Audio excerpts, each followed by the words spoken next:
Welcome back. Hey, chapter 5, Fifth Element. The Fifth Element. Oh my god. Do you have anything to say about that last chapter? I don't know, like, there's a lot of things I could say about it, but it's like... That's why I asked if you wanted to say anything. Like, Yeah. genuinely. Normally I do that to prod you, but this time it's like, do you want to, You know, it's clearly cool, you know, seeing, like, how all of this is playing out in what is clearly, like, I guess, Yasu's mind or whatever. Where it's like, okay, well, you know, I've come up with this character of the witch to explain away all of these things that, you know, I'm doing or what's happening to me. Yeah. And then it's like, you know what, screw it, I'm gonna become this person. Yeah. And then accept that, you know, Shannon is the, like, servant identity of myself. Yep. Of course, what is the most interesting thing to me is that we start off with, like, we got Yasu and Shannon, and then, according to Yasu, they just cease to exist. Like, they say that they were never there in the first place. Yeah.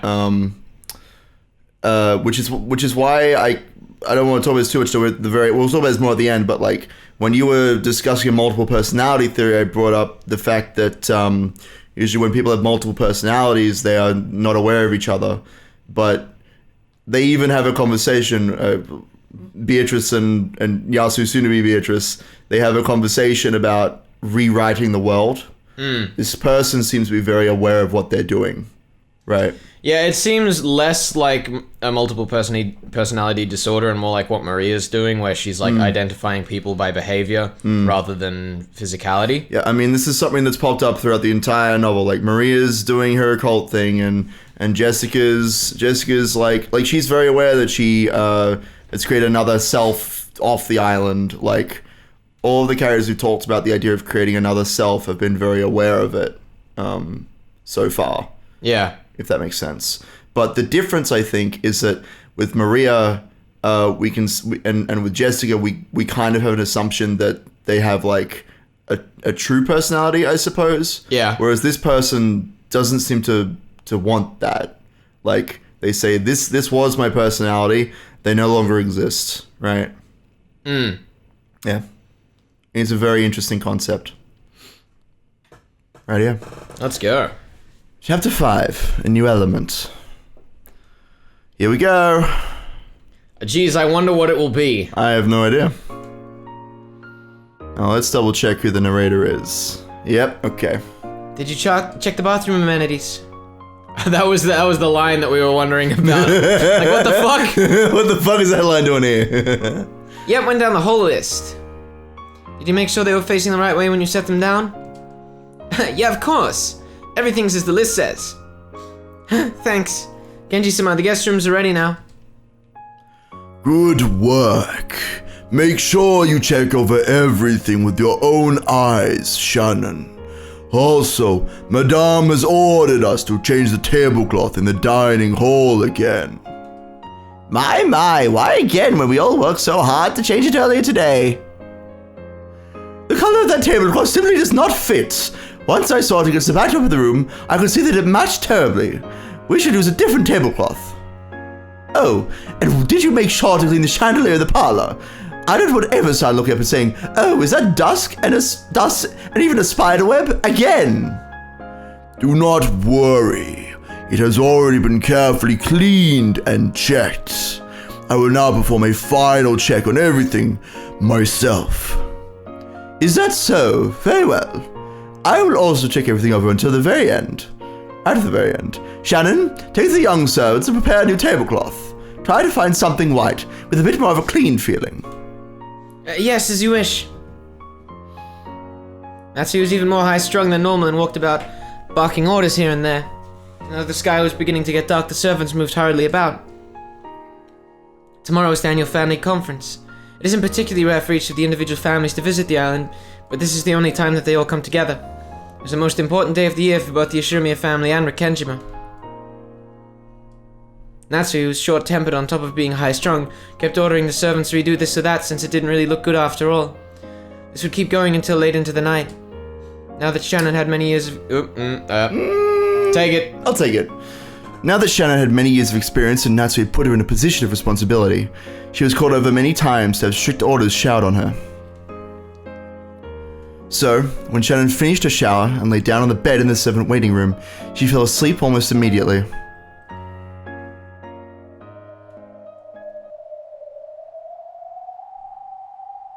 I can hear the sound of wind coming from somewhere far away. It's a bit different from the sound of wind outside a room, different from the sound wind would make outside a room. Close enough. Listen. It's okay. I did it on purpose. That one was on purpose. Okay. It's almost as though I'm sitting in a deck chair in the rose garden, turning over in my sleep with the feel of the wind in my hair. That's right, the feel. This isn't a sound, it's a feeling. And this is a dream? Just as I was about to accept this theory, I thought I heard someone talking to me. My. It seems the work of a servant is just as boring as it ever was. Not only boring, but difficult, strict, constraining, joyless. All you get in return for your years of service is some level of respect from the newer servants. Even that is far from sufficient to repay you for all the hard work you've done. Why do you not tire of this life? Huh? Who? She wasn't just imagining someone talking to her. She was shocked to find that it was real. When Shannon opened her eyes, she gulped.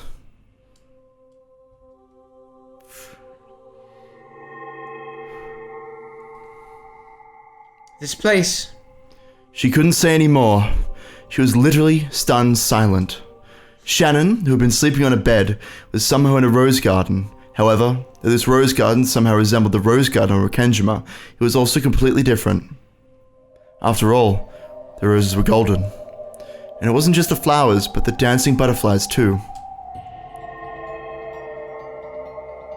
It was a golden rose garden of mysterious beauty. Somehow, Shannon was sitting in a chair under the arbor. It was as though she'd taken a nap there and woken up from a dream. But it felt strange. Is this golden rose garden a dream? For some strange reason. I felt as though my entire life up to this point had been a dream and that I had finally awakened here. Welcome, Shannon. Welcome to my golden rose garden. There was that voice again. Shannon looked around to find who it was. As she did, a golden butterfly landed on the seat across from her and instantly created a human form.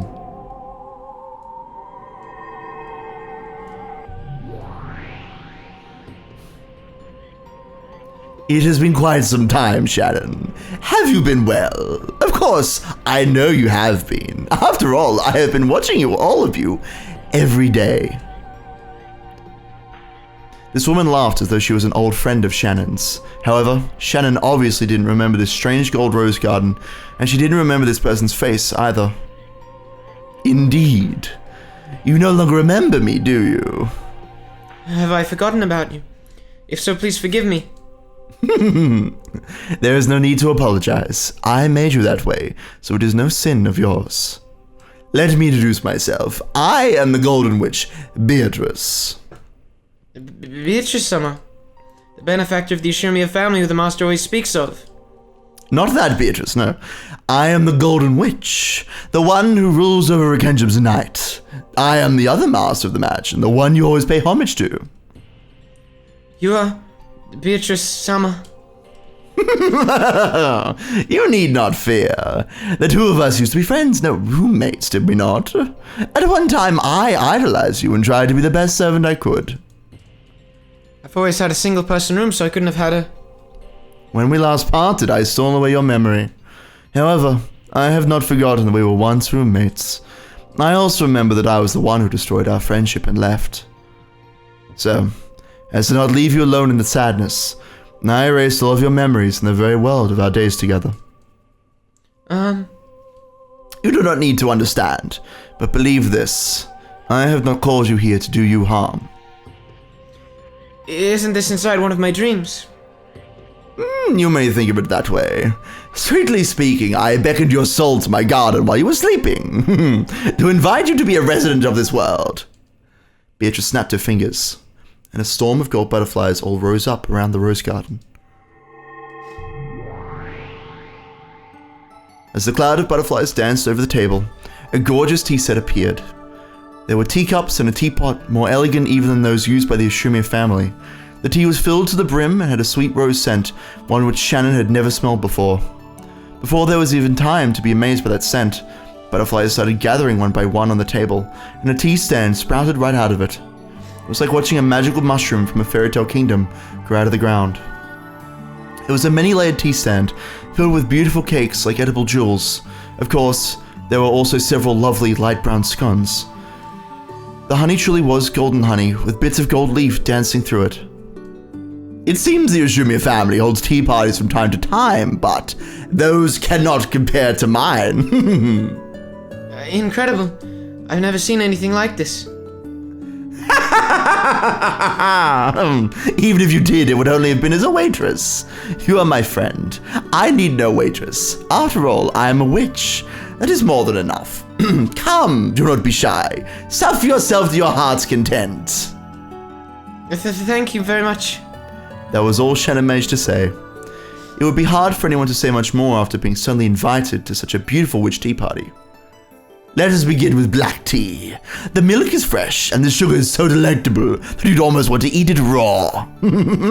But I recommend you try your tea straight first, with nothing more than a single rose petal floating on the top. It will surely be so delicious that you'll be unable to drink the black tea of the human world ever again. Laughing happily, Beatrice opened not a sugar pot, but a rose petal pot, picked up a single crimson petal, and floated it on her tea after relishing its scent. Shannon did the same, picking up a single petal and smelling its aroma. It smells so wonderful. Is this really the scent of the roses in this world? I am glad you enjoy it. I bred this rose simply for the purpose of using the petals with black tea. If you crush them, they're also spreaded for making jam. That goes better with scones than anything else imaginable. Do you want to try? Sure, just a bit. Shannon had been invited to this witch tea party suddenly. However, the witch seemed so truly innocent, and her smile as she played the hostess was so happy that it made Shannon want to smile too. The tension in Shannon's heart gradually faded, and she started to enjoy her chat with this witch. Servant work really is tiring. I remember it well, particularly cleaning the windowsills in the chapel. How surprising. She worked as a servant once too. For a short time. You probably don't remember, but I worked alongside you. I was a clumsy fool who always lost things. You were my idea of a perfect servant and the person I looked up to. That makes me even more sorry that I can't remember. There is no need for apologies. Here, you are not a servant, but my friend and guest. There are no inconveniences here. No trials, nor boredom. I can give you anything you desire. That is how much power I currently possess. I wanted to let you know that I have now reached that level. I'm truly grateful to you for welcoming one with so few redeeming features in such an extravagant way. Think of it as a reward for all the painful days you've withstood. Come, gold butterflies. Don't let my friend get bored. Show her a little dance. When you have tired of that, allow me to call the band to perform any song you would like. When you have tired of that, my refined familiars will show you some conjuring tricks. Fear not, for time is endless here, and I can grant your wishes endlessly. My tea party has no end. In a truly good mood, the witch told Shannon several strange stories. They were all stories Shannon had never heard before. Very interesting stories, and they were all odd, bizarre fairy tales. Shannon felt as though she had become Alice in Wonderland. The time she spent at this tea party was strange, pleasant, and relaxed. No, the clocks have no hands at this tea party, so the time passed like a Sunday morning when you can wrap yourself in your blanket for as long as you want. I can't express how grateful I am to you for this. There is no need for thanks. In the human world, words of thanks go along with words of farewell, do they not? There will be no end to this tea party, so there is no need for thanks either. I'll still thank you. Thank you so much, Beatrice-sama, for this wonderful tea party. But all dreams must end, and so must this one. And why must they end? Because I start early tomorrow. If I stay here talking too long, I'll sleep in and Madame will give me a good scolding. Why are you so anxious to return to the world of that short-tempered nutsy? Really now? Are you truly saying you want to return to the human world, where it's all work and no rewards? But I am a human. I can't impose myself on you forever. Shannon, it seems that you do not understand. I invited you here, but I have no desire to chase you away again.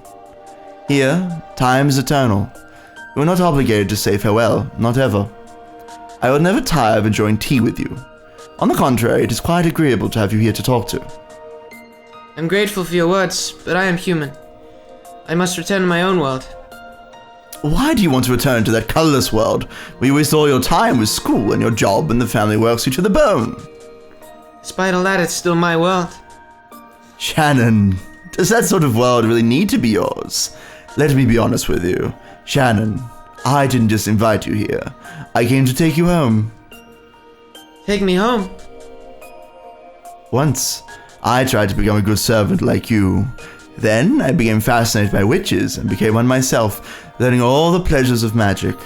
Now, I have come to take you home. Beatrice spoke quietly and slowly rose from her seat. Shannon, the world of witches truly is more fun than being a servant. This tea party is nothing more than a mere welcoming party for an old friend. We can hold as many fun festivities as we desire. That is the endless, the eternal. Now that this golden rose garden has been completed, I have reached my goal. This place is paradise. Yes, let us call it the Golden Paradise. Now that it has become completed, I have come to welcome you in. There's no need for any inconveniences, any perseverance or hard work. Here, you and I can enjoy ourselves for all eternity. It will be like a never-ending fairy tale. I'm truly grateful for your splendid proposal. However, I need to go back to my original world. Why? Because this isn't my world. I acknowledge it. This is not the world you have lived in until now. That's why I've invited you here. From this point forth, this will be our world. You are no longer a guest. You are the second master of this world. You need show no restraint for my sake. We'll just live in this endless world like we once lived as roommates. I regret that I have no memory of that time. However, I'll have to turn down your invitation. Why? What responsibility forces you to remain in the world of humans? True, the world of humans or the world of servants is busy all the time, but I'm a strict, high-strung, and has a short temper. It'd be a lie if I said the everyday chores weren't a pain, and having to balance work with school makes it even harder. Beatrice had watched over Shannon's painful days the whole time.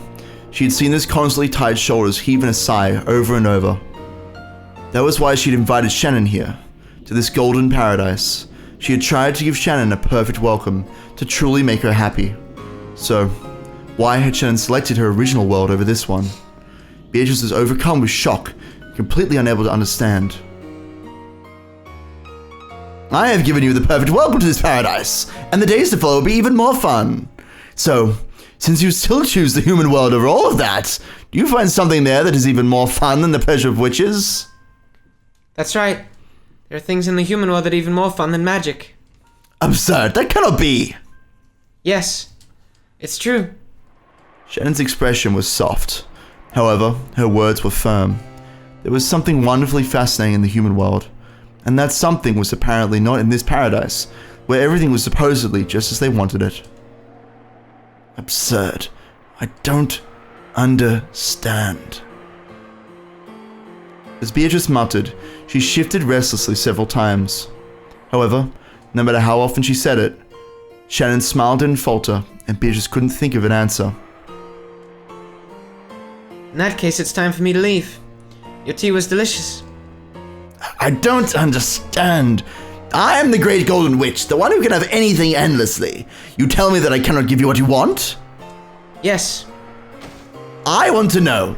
I believed I had everything, so tell me what it is that I lack. I think you already know. Isn't that why you invited me here? Are you trying to speak in riddles to a witch? That's all for now, then. I can't live here, but I would be glad to come over whenever you invite me for tea. I won't call for you again. Have no fear of that. Beatrice snapped her fingers and Shannon popped out of existence.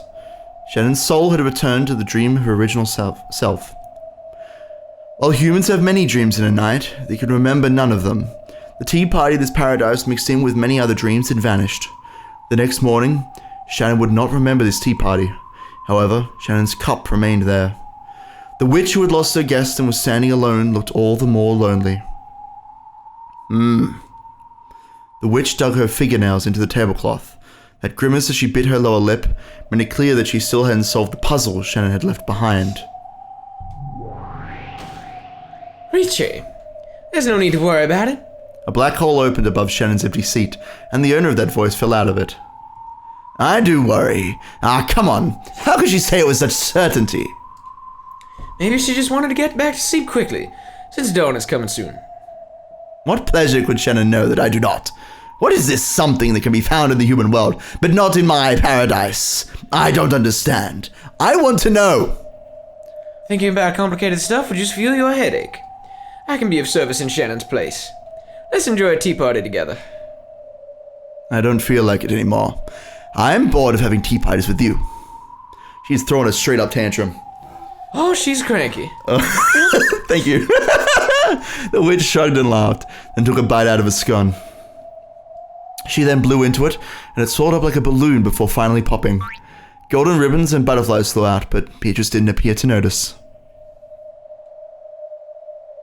Just what is it that I do not possess? What?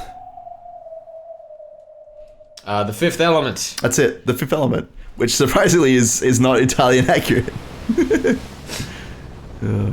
Here we go. Boat to the island. Gee, I wonder what this is all going to be about. Oh, he's here! Oh, here we go! Oh. Watch your step there! Thank you, Captain. Make sure you take good care of yourself.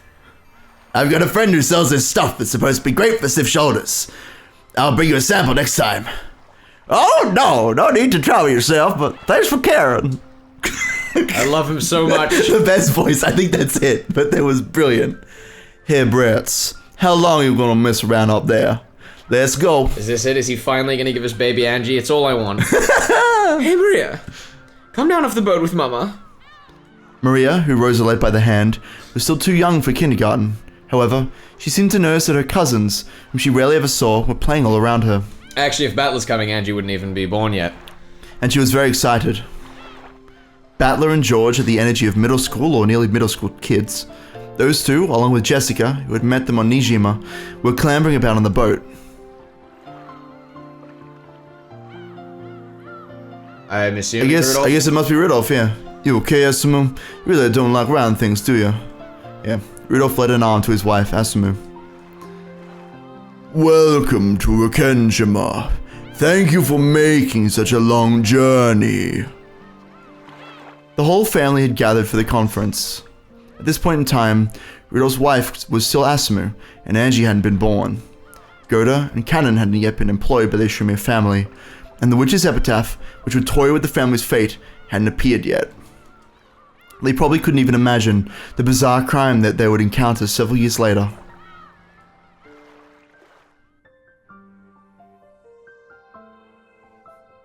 Rasama, madam!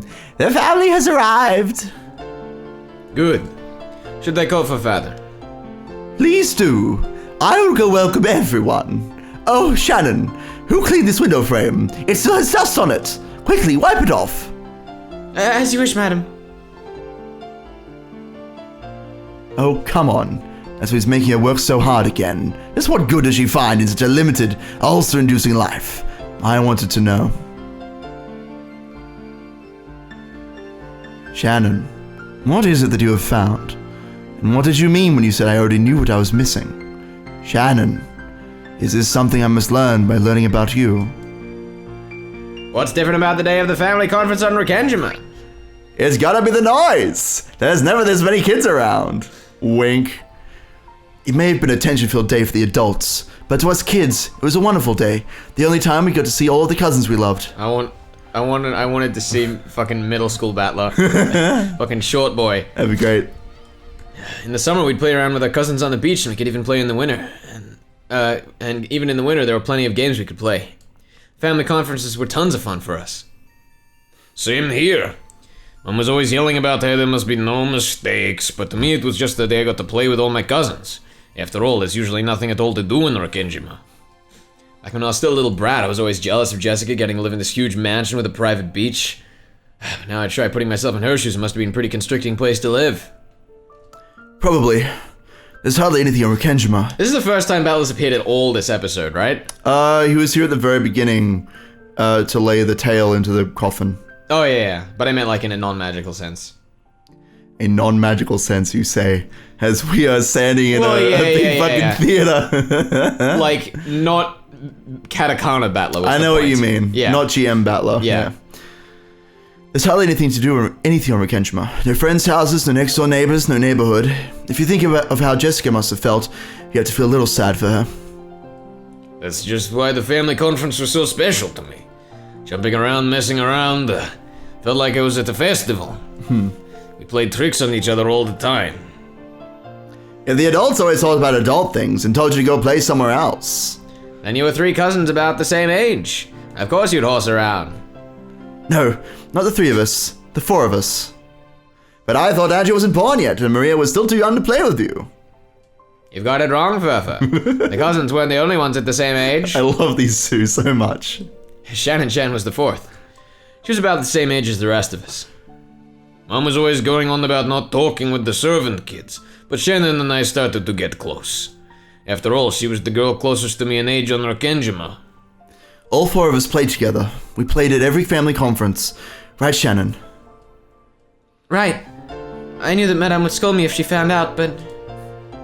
I wouldn't have let her. You're always the one close friend I had who could understand me. Thank you for your words, milady. I simply couldn't hide my shock. How had she formed a relationship with the children of the family despite being only a servant? Nazi had probably been very careful to prevent such a relationship. However, it's no surprise that Jessica, all alone on this island, would want to be friends with a kid her age. And Shannon was also alone on this island, without any friends her age. Though they both understood their relationship as master and servant, they somehow managed to strike up a friendship. Then, at the family conference, Jessica had introduced Shannon to George and Battler. All of the adults had their hands full with their complicated discussion in the mansion. During that time, Shannon was able to set aside her role as a servant for a little bit, adding her age with Jessica, George, and Battler. I didn't even know that Shannon had constructed this new world so quickly. As a butterfly hiding in the shadows, I observed this new world of Shannon's.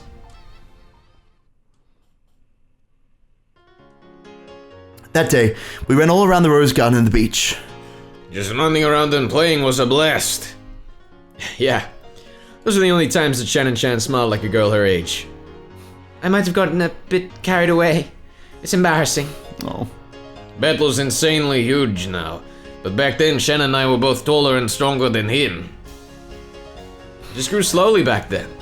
Throwback to the performance-enhancing drugs of episode 1. Also, I love the idea with the whole authorship thing that, like, Sayo just couldn't believe that Battler had actually grown that much and just wrote in the fact that he was doing drugs. Yeah, totally. And they say that those who start late end up the tallest. No. That would be anyone but Battler. Fuck it, it's Battler. It's probably Jessica.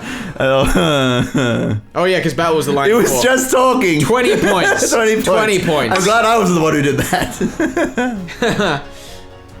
Yeah, totally. Back then your chest was nothing like this, right? That's not true. Shannon already had plenty of womanly charm back then, right? Wait, what? Are we equating chest to womanly charm? George, please. I've had enough of George already. Who knows? Oh my god. What the hell do you mean by womanly charm, you perv? Punch him! Punch him! Yeah, well, I was still pretty cute back then myself. Punch him! That bra strap you could see through the shoulder of his summer clothing set off the lightning of youth in me. I want to punch. He's not even done! He's not even done! I remember whispering with George and Iki that night about how big her tits might be. Fucking hell, Battler. Battler! So bad. No! I'm laugh crying right now. That's what's happening. So bad. I know! Let's just get through this. Is this true, George Summer?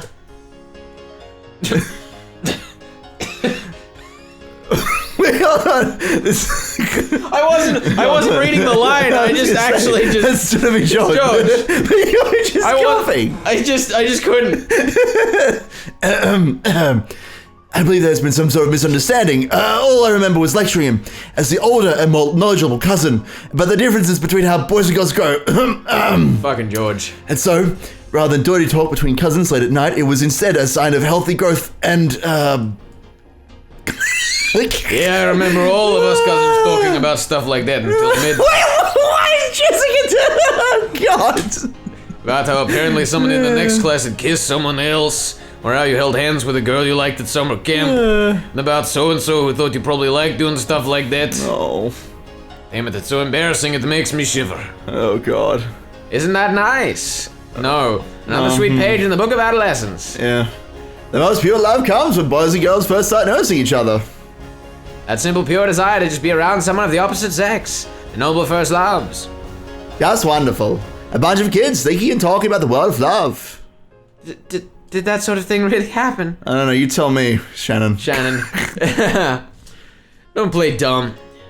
You were the most absorbed and curious of us all, sitting there until even your ears turn red. I was not curious. I was just surprised at how much everyone knew and... Oh God. That's right. Shannon always played dumb the most, even though she was the most interested. She was the biggest pervert there. That's not true, that's not true. I hate you, milady. Trigger fingers. Trigger finger. I go George. I don't want to give away any more points than I already have. I know, hold on, before we give away points, let's check that last line. She said, I hate you, milady. It would stand to reason that it's Jessica, but... No, that doesn't read like Jessica. I know, it reads more like George. So I'm gonna go with George, but if we fail, I'm putting the points on you. The blame's on you this time. It's shared points. It's true, actually. That would get far too complicated if we were tracking them individually. Yeah, it was always like this. In the day, we'd run around like kids, and at night, we'd hug our pillows and talk about secret stuff. Looking back on all of it now, it really brings back some fond memories. I'm so confused right now. Just go with Jessica. Go with Jessica. We'd be whispering about something dirty, and whenever we heard the footsteps of adults coming by, we'd jump under the covers and pretend to be sleeping. Yeah, I remember that. Like some school field trip. Well, those times we all dove under the covers at once. Felt like some sort of unspoken rule, like a strange sense of unity.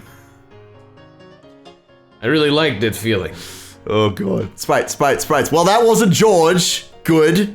I think I might have been Jessica and Battler talking because they're giant pervs. But that's okay. Well, anyway, that's not all we talked about. There was a lot more than that. We really did enjoy our youth to the fullest. What a mess. It's fine. We're doing well. And what is this? Shannon, is this that fun thing of the human world?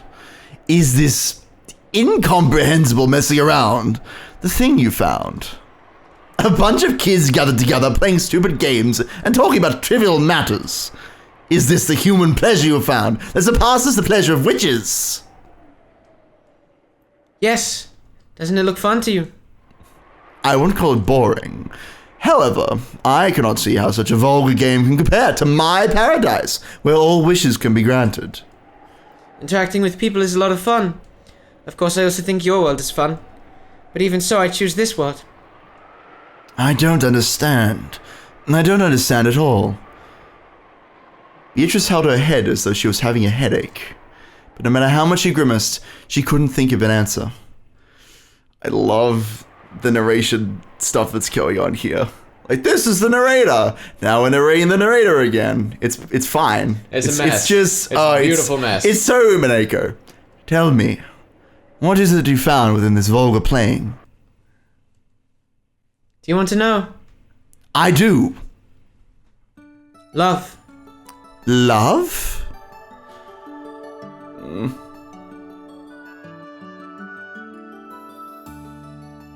Are you ready? Battler first. Yes, this is Battler. Here, it's the Queen book I promised. Thank you very much. I'd be happy to borrow it. That's okay, you can keep it, Shannon. I've already read it. But I can't accept this. It's probably expensive. This is just something I got for a few hundred yen at a bazaar. Don't worry about it. I'd rather if you read it quickly so we can talk about it. It's fun to talk about this sort of stuff with you, Shannon. Yes, it's fun for me too. It's much more fun to read mystery novels with two people instead of alone. Wow, just dog and Kumasawa, Shannon. I like talking about it and imagining all kinds of things.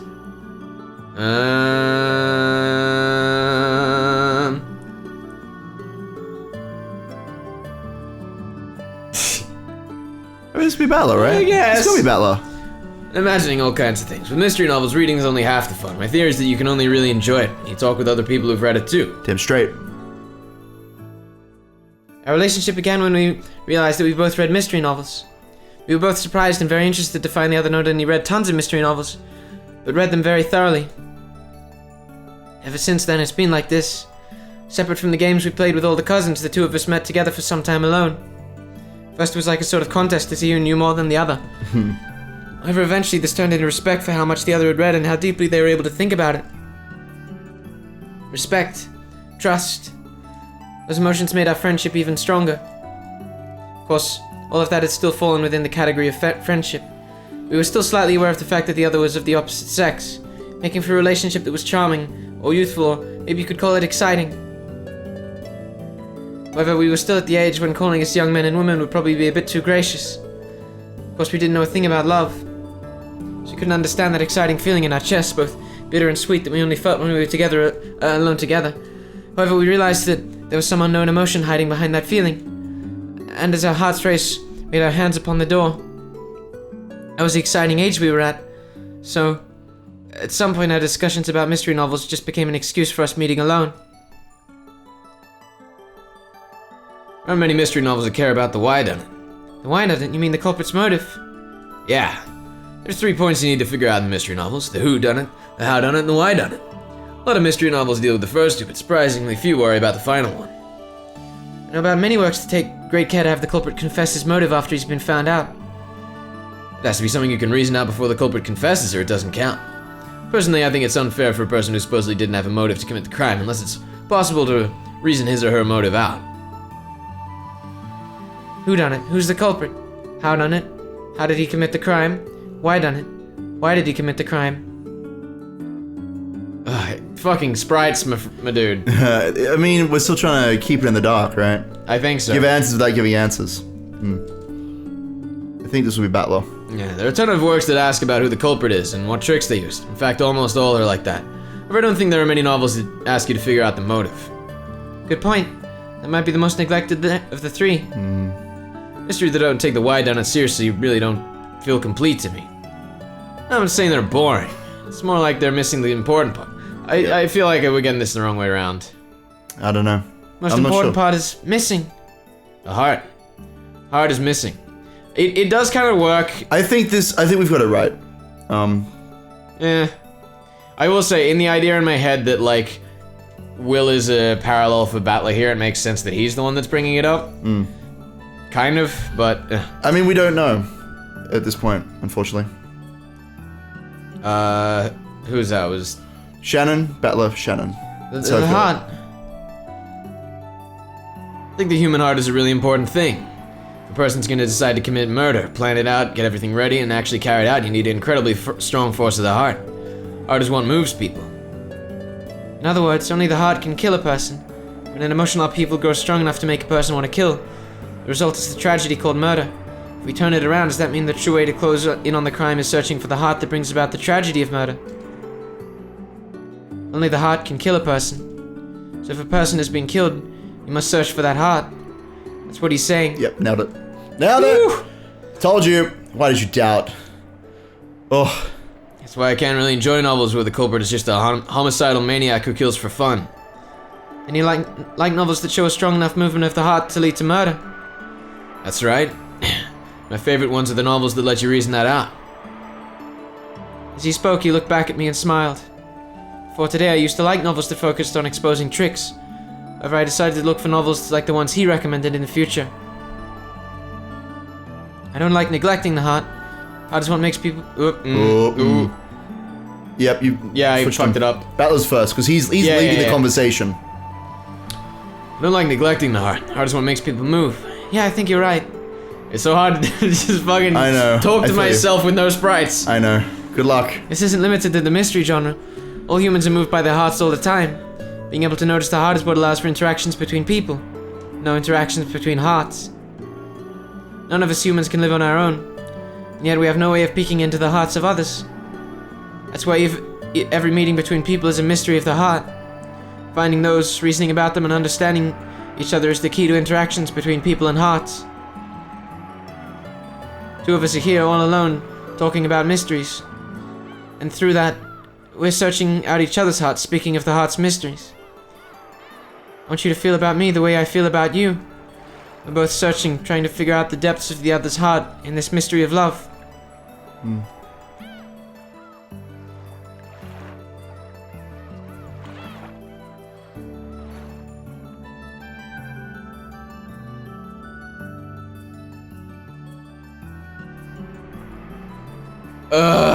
Yeah. It's okay. Battle. Look how late it's gone. I wonder if Niki and the others are waiting for us.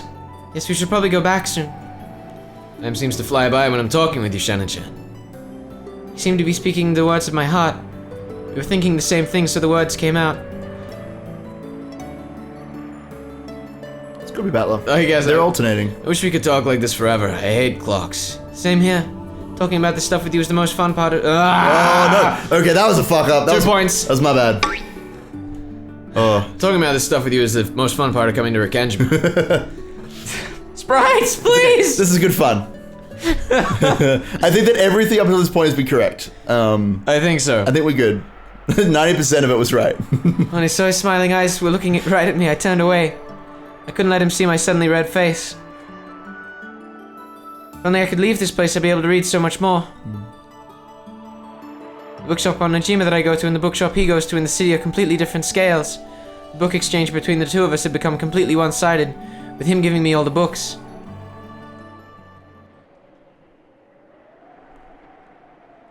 How long do you plan to be a servant, Shannon-chan? I don't know. If someday you decide to quit, If I do. come over to my place. He said it almost carelessly. Maybe he was a bit embarrassed since he laughed weakly and blushed a little. Then we won't need to worry about time running out anymore. Yeah. That's right, we could be together as long as we wanted. Well, secret dates on this island only happen a few times a year. And even when they did happen, it was only for a short, uncertain period of time. Wouldn't work over the phone or with letters. We can only talk about our mystery when we're standing together like this. It's gonna be Battler. I know that day will come someday. You think it will? Yeah, certain of it. Certain? Why is he certain? When that day comes, I'll come for you, riding a white horse. There it is. Shout out to the pony theory. Oh my god, it's been a long while. Yeah. That was like episode 2. Yeah, it's been a while since Battler said this, or well, since we were told that Battler said this, but here it is. Here it is. Pony theory. This was the context. What? After saying this, he turned away. He was probably too proud to show me his blushing cheeks. But even without seeing, I knew what his face looked like. To come riding on a white horse, isn't that like a prince riding a white horse? So what exactly does that mean? Does it mean you're going to be my prince? My mind was going blank, so I couldn't reason out his mystery of love, even though it was all plain and simple. I wonder when that day will come. Anytime you're ready. Huh? My heart skipped a beat. So sweet, yet it hurt. Anytime's good for me. This is your life we're talking about, Shannon-chan. You should think about it carefully before you decide. And once you've made up your mind, I'll respect your decision no matter when you make it. Okay. I'll keep on waiting until that day comes. If only I'd been a bit more foolish and courageous. I could have said then and there that I was already prepared and asked him to take me away from this island right away. At the sweet old age of 12. But I couldn't say it. I had to think carefully about my future for both our sakes. My head was filled with pointless, senseless thoughts. I'm glad, thank you. With his back still to me, he scratched his head and laughed. I knew he was doing this out of embarrassment, so I could clearly tell what his expression must have been. In the same way, he must have realized what my face looked like. We're both puzzle solvers of love. We theorize about each other's love, solving each other's mysteries. Thanks for giving me time. You have all the time in the world. No. I'd feel bad if I kept you waiting too long. Haha. So I've decided. I should say that I will decide.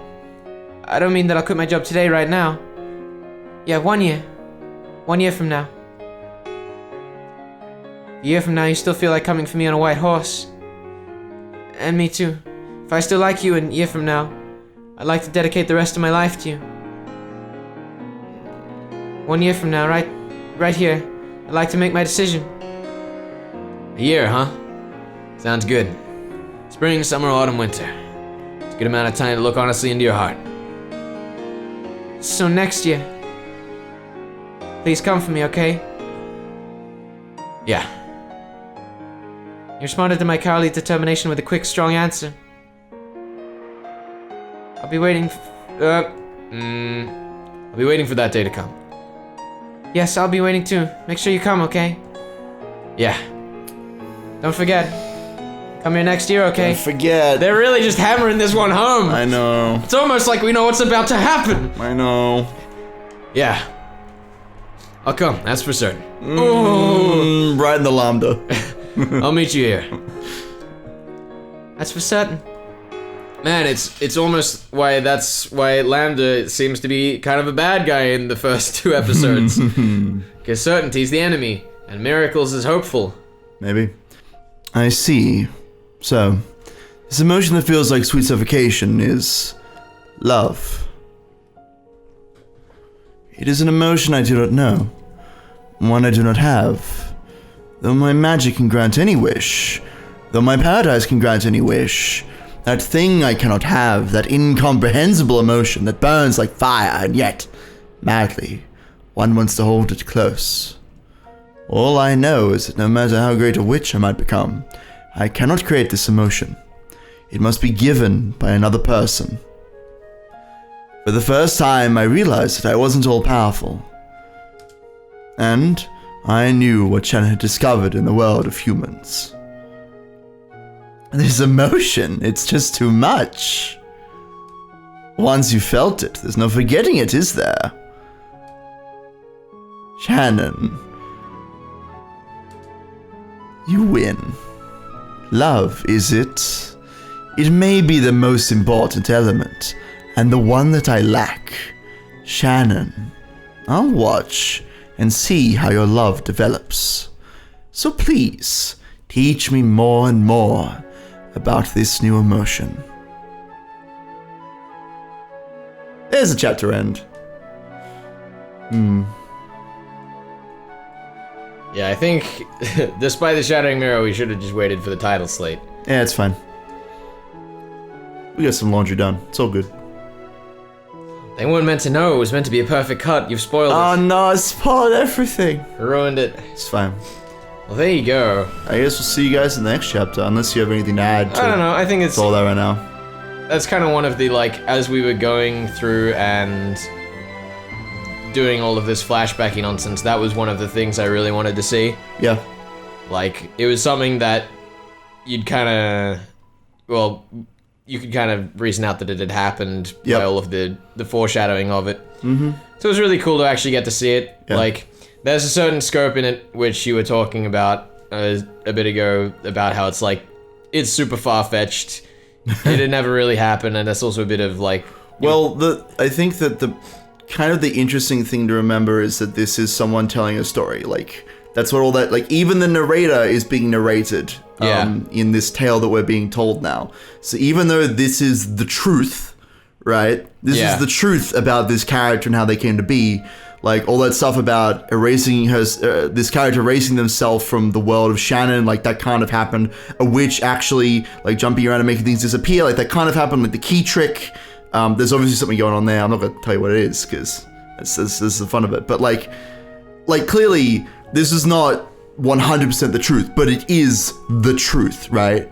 Yeah. If that makes sense. And I think that because we've spent so much time with these characters, going through the murder mysteries and, like, learning about this character, and I definitely think that if you go back, all the way back to the original 2 episodes, there is just a goldmine for seeing how this character perceives himself. If you look at Canon and Shannon and the way that they interact with Battler and the way that they interact with each other, if you think of Canon and Shannon as kind of characters, right?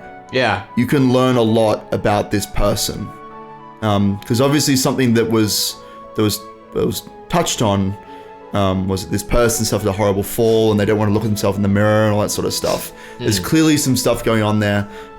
They call themselves furniture. Like, there's stuff going on under the hood that I think is only really noticeable once you understand that Canon, Shannon, and Beatrice are all part of the same entity. Yeah, I really started to notice that kind of thing back when I first picked up on the culprit that we've basically had confirmed as true at this point. Like, there are so many things way back in like episode 1 and 2 especially where we now know that that's written from the culprit. Yeah. Like, you can see that they just view themselves in this really twisted, unconfident way. Yeah. Where, like, you know, Shannon still strives to be ideal, but's blundering about and gets blamed for, you know, the mistakes of some of the other servants. There's a whole thing where, like, the first time that Cannon sees Battler fucking spills a whole bunch of fertilizer and it's like, oh, fuck! Oh, fuck. And he has a scene, and this was, like, when we were doing the reread, this was the scene that I kind of first stopped on, where Cannon mutters something, and I was like, I know what's happening right now. I know why Cannon is so perturbed upon being helped by Battler, right? Yeah. I know exactly what's happening here. It was something that we just kind of laughed off at the moment, because that's how it's presented, I suppose. Yeah. Yeah. Anyway. Next time.